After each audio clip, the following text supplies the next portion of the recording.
Greetings and bienvenue, Midnight Crew. Thank you for returning to this broadcast. And welcome to new viewers joining us for the first time. If you like a video, then feel free to subscribe. The mysterious and creepy island of dolls. There are some places in this world that are steeped in a thick, intangible fog of foreboding. These are places that have the capacity to truly upset us on some primal level. They grip us with tendrils of dread when we are there, and haunt our dreams long after we leave. One such place is Mexico's genuinely disturbing island of horrors, La Isla de los Muñecas, the immensely creepy and allegedly haunted island of dolls. La Isla de los Muñecas is located in the area of Xochimilco, a borough within the Mexican Federal District which was historically positioned on what was once Lake Xochimilco. Xochimilco is a locale well known for its extensive system of canals, which are a relic of the times when the settlements of the Valley of Mexico were interconnected by networks of canals and lakes. The island itself is what is known as a chinampas, which are artificial islands which were built in shallow areas of the lake during the pre-Hispanic period as a means of increasing agricultural production. The chinampas were mounds of earth and mud heaped upon a frame of intertwined juniper branches and tied to the shore. As the islands sank, new ones would be built on top, stacking one over the other until a rectangular island was eventually formed and permanently affixed to the bottom of the lake. Upon these islands were grown a variety of crops, and they were of great economic value during the time of the Aztec Empire. The artificial islands were so lush that they were also known as floating gardens, and the large number of chinampas constructed subsequently contributed to the gradual shrinking of Lake Xochimilco into the canal system seen today.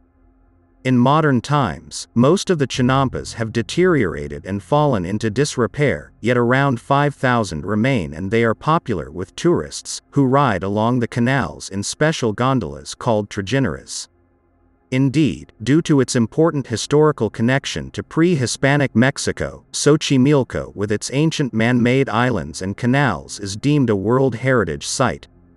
However, one of the chinampas that all but the most fearless visitors may want to steer clear of is the menacing island of dolls. La Isla de los Muñecas is perhaps the most infamous of Xochimilco's chinampas due to its bizarre history and status as one of the spookiest, most haunted places in Mexico. The story begins in the 1950s with a reclusive loner known as Julian Santana Barrera, who took up residence on an abandoned chinampa where he lived in a hut by himself. He then used the artificial island for growing not fruits and vegetables, but nightmare fuel. After witnessing a young girl drown in a nearby canal, Barrera became convinced that the spirit of the girl was haunting him. He reportedly claimed he could hear the dead girl singing, giggling, and calling to him from over the water, as well as dragging and scratching noises outside of his hut or rapping on the windows when no one else was there. Sometimes he could see her ghostly form through the trees or over the water, hovering about the island at night. Disturbed by these visitations, Barrera's behavior became increasingly erratic.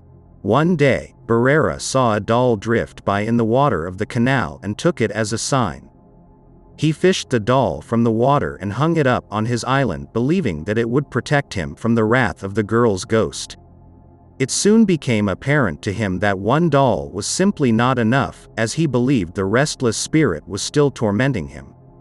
Barrera became obsessed with collecting more dolls, sometimes even trading vegetables he had grown for more of them in his desperation to appease the angry spirit of the girl.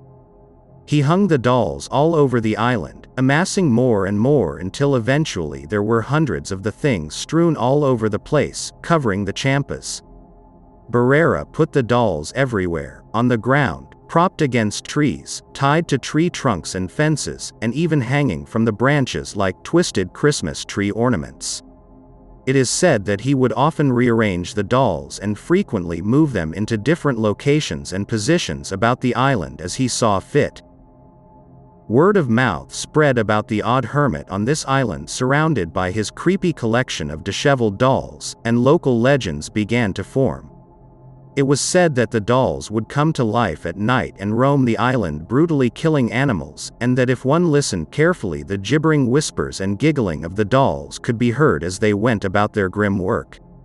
It was rumored that Barrera would talk and sing to the dolls, caring for them as if they were real children. It was also said that the dolls became infused with evil as soon as they were put up on the island, and that they were all connected by some insidious supernatural force. This went on for years until one day Barreras was found dead, floating face down in one of the canals. Chillingly, it was the very same canal the little girl had died in all those years ago, the same girl whose ghost had slowly driven Barrera insane. Local legend has it that Barrera's ghost continued to inhabit the island, haunting it along with the dolls. Today the island's dolls are still there. They are scattered haphazardly all over the island, strung up everywhere, with their dull, wide eyes gazing lifelessly over their domain. Over the years they have deteriorated to the point that most are in various states of disrepair, and many are filthy and decrepit, all of which makes them that much scarier and further fuels the menacing ambiance of the island. The dark superstition and folklore associated with the island showed no signs of abating with Barrera's death. People say that when visiting the island, it is a good idea to bring a doll with you to appease the dark spirits there. As soon as the new doll arrives, it is believed to connect with the others through whatever black magic it is that courses through them. In addition, Barrera himself is still said to survey the place, watching all who visit from the shadows. The stories of the paranormal pervading La Isla de las Muñecas have also captured the attention of those looking for evidence of such goings-on, with the TV show Destination Truth launching an expedition to the island. Barrera's nephew explained to the crew that indeed the dolls seemed to be charged with some eerie supernatural energy and that the island was haunted, cursed, or both. The crew were not disappointed as they managed to experience quite a few strange happenings during their stay. Strange dragging sounds were heard on the roof of the island's shack as well as other creepy noises and bumps in the dark. Sensors for ghostly energy also were going wild with readings, and the highlight of the show came when one of the dolls appeared to open its eyes of its own accord when asked to do so. The entire incident was caught on camera. Say what you will about its authenticity or whether it constitutes evidence of the paranormal, but there is no denying that the footage is exceptionally creepy and disturbing. Such spooky stories have apparently done nothing to stymie the flow of curious visitors looking for a peek at the macabre. Over the years, La Isla de las Muñecas has truly become one of the most famous chinampas of Xochimilco, based purely on its grim reputation and bizarre history. The island's current tenant, Barrera's own nephew Anastasio Velasquez, says hundreds of people flock to see the island and its dolls every year. For the truly brave, nowadays it is relatively easy to book a tour to see the island, and it is easily accessible by ferry or gondola. The visitors may come and go, but the dolls remain, twisted bodies strung up upon the trees and beady eyes staring at, perhaps even watching their lair as they have for so long and will likely continue to do until they've turned to dust. Perhaps Barrera is there too among his slowly decomposing dolls, forever to care for them like his own children. When I was a kid, mid-1990s, I had one of those animatronic parrots who repeated whatever you said and had an infrared sensor to tell when you were near so it could talk. I went to my great-aunt and uncle's house for a week. They were in their early 80s then, been married since they were both 18. Their guest bedroom was creepy, had dolls and shit. It was supposed to be their kid's room, but my great-aunt had miscarried in her 20s and it fucked up her reproductive tract somehow. So they just never used the bedroom and it remained locked across the house from their bedroom. Anyways, the parrot moved and talked all week, saying shit I didn't even teach it, like help and let me out. The sensor in its eyes worked even when I turned it facing the wall while I was in bed. The parrot's in my mom's storage shed in her yard, been contemplating for a year about replacing the batteries. Fun fact, my great-aunt passed away last year from a stroke. She was about 95 or 96. My great-uncle still lives in the house, and the bedroom remains untouched since I slept there as a kid, like, sheets still disheveled and some of the dolls turned around. When my wife and myself were kids, she got this doll of a black woman. She was wearing a raggedy dress and her hair was dreadlocked, and really she just looked like a voodoo priestess. Well, we played with her for a year and we loved her. But after a while it just felt wrong to play with her. We just felt uneasy. So we threw her away.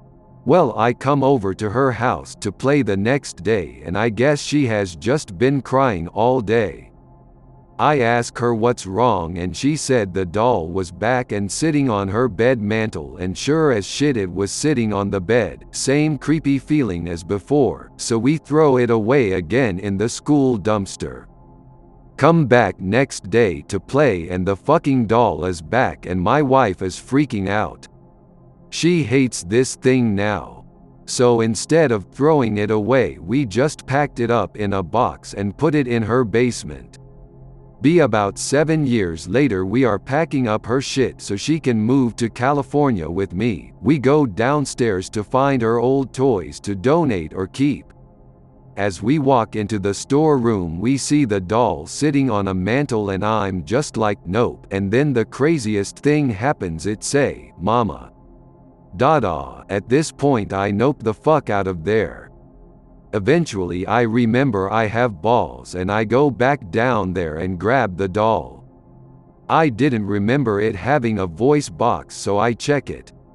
No voice box to be found. I take it upstairs and this shit starts to giggle. And it giggles and giggles until I get to the top of the stairs.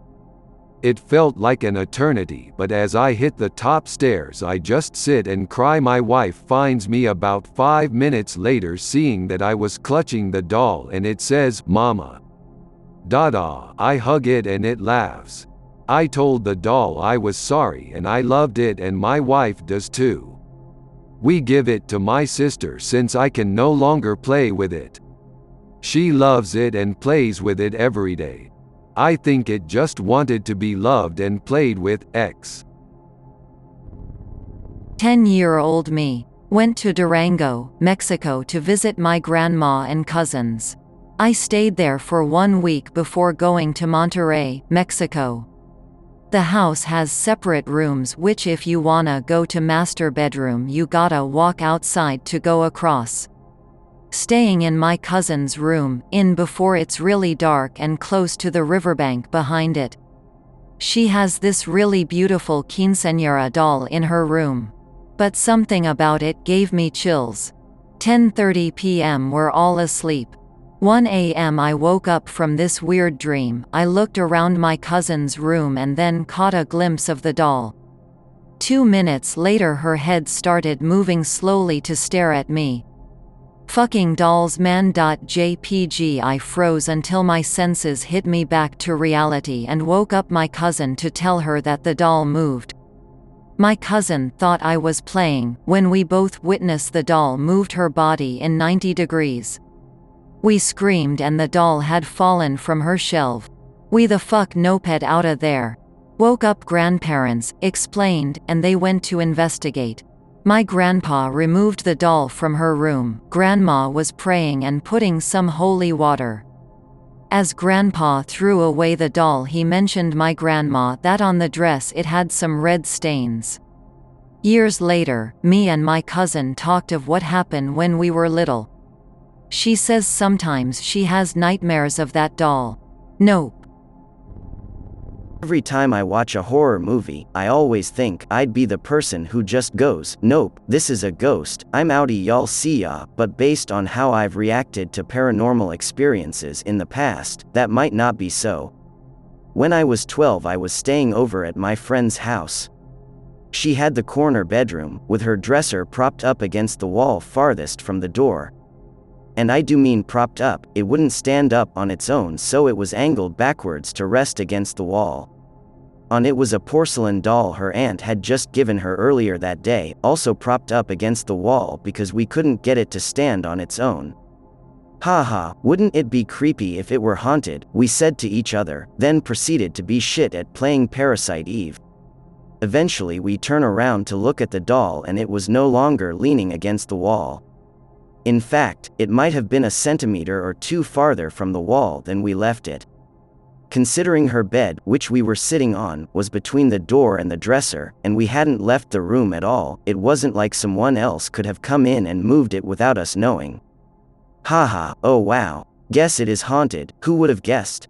We turned around and went back to not getting very far at all in our shitty PlayStation horror game. Over the course of several hours, the doll kept getting closer and closer to the edge of the dresser before falling off entirely. Instead of being like, oh no scary ghost run, we walked over to it and started laughing. Haha, you stupid piece of shit possessed doll, you went and fell off the dresser. Don't you look like a prize ass now? We shoved it in a drawer and proceeded to not give a shit the rest of the night. Nothing bad happened at all after that. It was the most anticlimactic possession of a doll ever. I hope that you enjoyed tonight's broadcast. If you enjoyed tonight's story, then please subscribe to the channel as more Greentext will appear daily. A new broadcast will appear when the clock strikes midnight Central Time.